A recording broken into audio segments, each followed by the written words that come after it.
Cruzoé, uma ilha no jornalismo.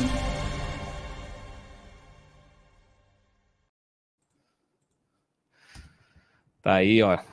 Tá o Freitas falando bobagem no meu ouvido aqui. Você quer que eu seja preso também, né, Freitas? Tá aqui. Chama a Helena. Boa noite, Helena Mader, já está conectada conosco, tudo bem? Boa noite, Cláudio. Boa noite a todos. Um prazer estar de volta aqui contigo. Pois é, tá sumida. Tirei uns diazinhos de férias, mas estou de volta à labuta. Merece, merece. Tem que tirar mesmo. Tem que descansar para renovar as baterias, né? Eu costumo dizer que assim, a gente não...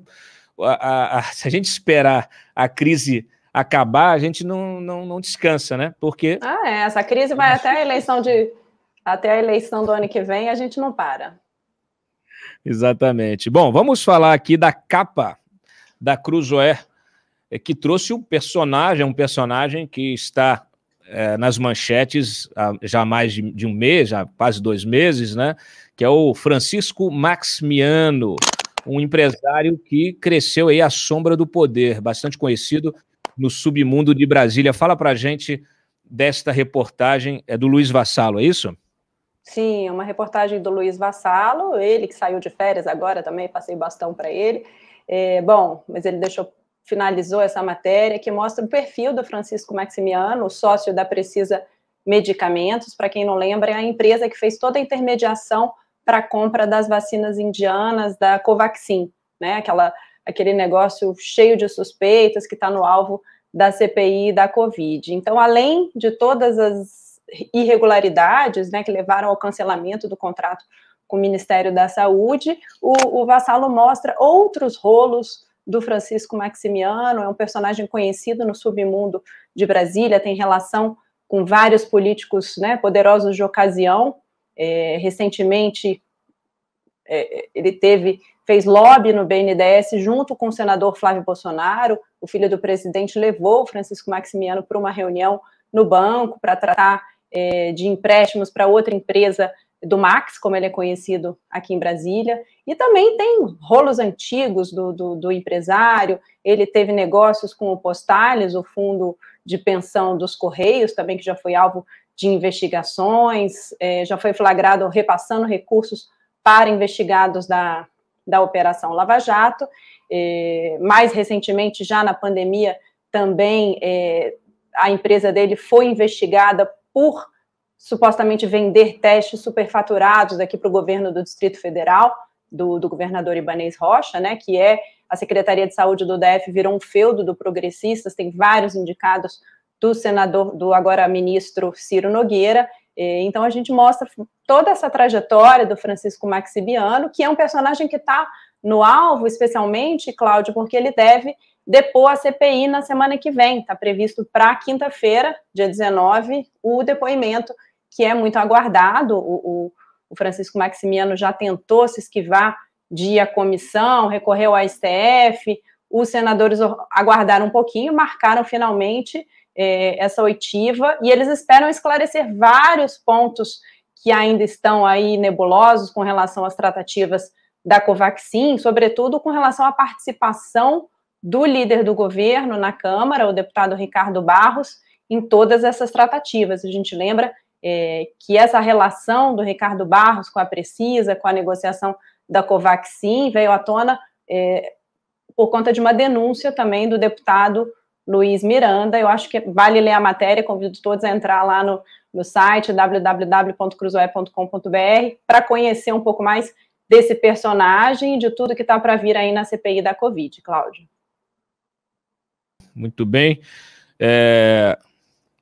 A capa é sua, Freitas? A arte é sua. Então põe de novo aí para a gente elogiar. Não é só o repórter, não. Aqui é uma equipe. Então tá aí muito bem, muito criativa. Lembra aqueles murais, né, de polícia, de investigação, CSI e afins, né? Você põe ali, vai criando. Muito bem, muito bem. Gostei, muito bem. Muito inspirado, né? Helena, e a segunda é uma matéria aqui falando do general Aloprado, é isso?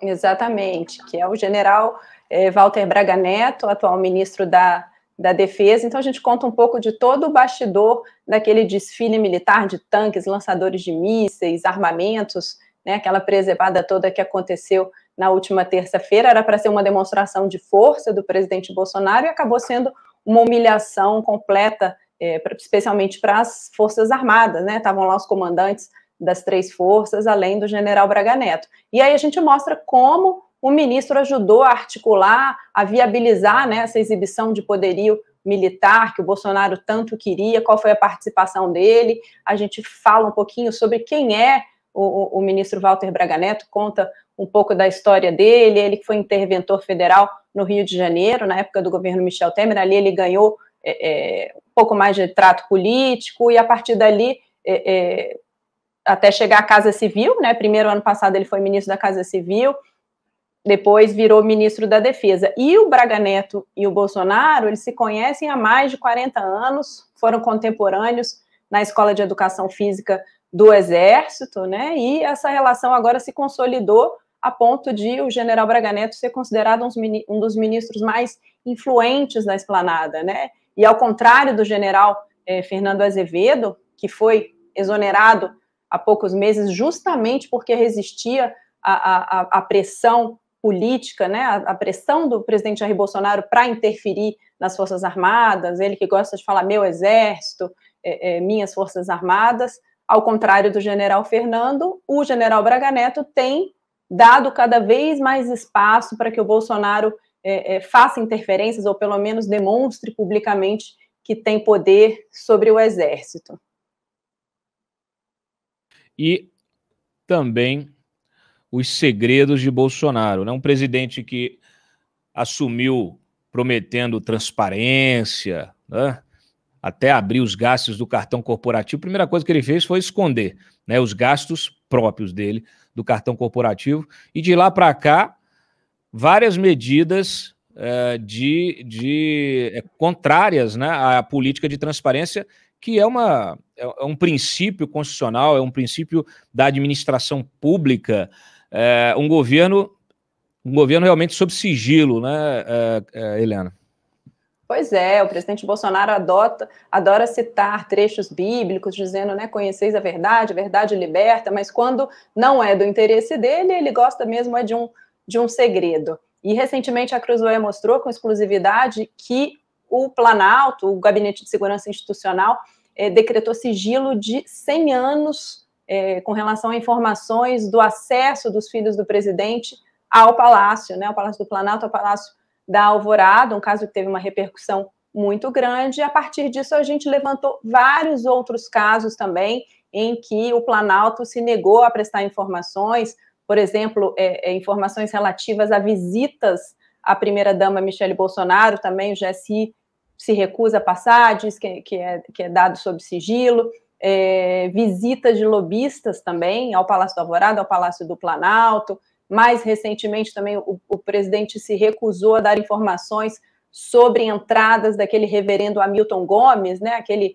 envolvido nas tratativas também de vacinas, de lobistas ali no Palácio do Planalto, no Ministério da Saúde, e várias outras informações, como você citou. Acho que o caso mais famoso é o próprio cartão corporativo, né, que até hoje ninguém consegue vasculhar os dados, ter acesso a todas as despesas que o presidente faz. O que a gente sabe é que está só crescendo ano a ano, desde que o Bolsonaro assumiu, ele está só torrando no cartão corporativo. E tem um dado interessante que, desde que o presidente chegou ao poder, Cláudio, o Planalto já rejeitou mais de 28 mil pedidos de informação apresentados por cidadãos aí, por meio da Lei de Acesso à Informação. Então, o que falta no governo é verdade e é transparência. Perdão, fica claro que tem algo a esconder, né? Com certeza. Se não tivesse, não teria nenhum problema em abrir os dados. Afinal, a Lei de Acesso à Informação, ela trata de maneira bem detalhada em quais situações pode haver sigilo, pode haver restrição de informação, só que o governo tem se valido aí de uma interpretação bem equivocada da Lei Geral de Proteção de Dados, né, uma lei mais recente e tem se valido disso para justificar o sigilo decretado sobre várias informações. Eu me lembrei também do Bolsonaro fazendo seus encontros ali pelos fundos do Palácio da Alvorada pelo deck, né, entrando e saindo de lancha, de jet ski. Olha, realmente, ontem até estava comentando aqui, lembrando de outros governos do PT, etc. e tal, que, inclusive, nós tivemos episódios até de retirada de câmeras de segurança para não ter nem registro de quem entra, de quem sai, né, de um prédio que é público, né, que é o gabinete, seja ele o gabinete ali do Palácio do Planalto, seja o Alvorada, a residência oficial, os ministérios, o Congresso Nacional, são órgãos públicos, são edifícios que abrigam essas instituições, todas elas financiadas pelo imposto que você paga, que eu pago, né? E essa gente se apropria simplesmente do cargo da instituição e dos recursos. Infelizmente, o que nós estamos vivendo, isso é geral, né? Esta tendência. São pessoas que não têm a estatura para ocupar o cargo, né? Não têm a estatura das instituições que comandam, isso é geral, um problema geral, e normalmente se apropriam do status, do poder, usam esse poder para questões pessoais, para benefícios pessoais, e muitas vezes os recursos também associados aos orçamentos desses órgãos. Helena, tem mais alguma coisa para a gente destacar na edição? Rapidamente, Cláudio, tem a matéria Postes Latinos, né, que é do nosso editor de internacional, o Duda Teixeira. Ele mostra como tem crescido na América Latina casos de presidentes que, na verdade, são fantoches de outros políticos, né? O caso mais notório é na Argentina, em que a Cristina Kirchner é vista por mais de 40% dos argentinos como presidente, de fato, né? Virou ali uma fantoche o presidente Alberto Fernandes é visto como um fantoche da Cristina Kirchner, e isso acontece também em outros países também, né? Na Colômbia, onde o Ivan Duque segue as ordens do Álvaro Uribe, na Bolívia e mais recentemente no Peru. Então o Duda conta um pouco do contexto político e de tudo que está acontecendo nesses países. E para finalizar rapidinho, tem uma entrevista também com o general Maynard Santa Rosa, do repórter Fábio Leite, conversou. O general saiu recentemente do governo, ele ocupou a Secretaria de Assuntos Estratégicos, saiu do governo não atacando, como o general Santos Cruz, né, que depois que deixou o Planalto virou muito crítico. O general Maynard Santa Rosa, ele tem sim algumas posições críticas com relação ao governo, diz, por exemplo, que o desfile militar dessa semana de tanques foi uma infantilidade, mas, por outro lado, ele ecoa alguns posicionamentos do presidente, dos bolsonaristas, como, por exemplo, críticas duras ao Supremo. Ele diz que o STF funciona como um partido político.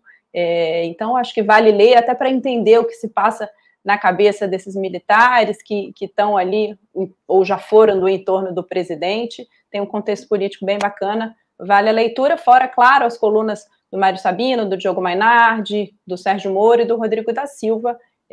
Vale conferir os assinantes e também quem ainda não assina a revista, assina para ler todo esse cardápio de matérias, Cláudio.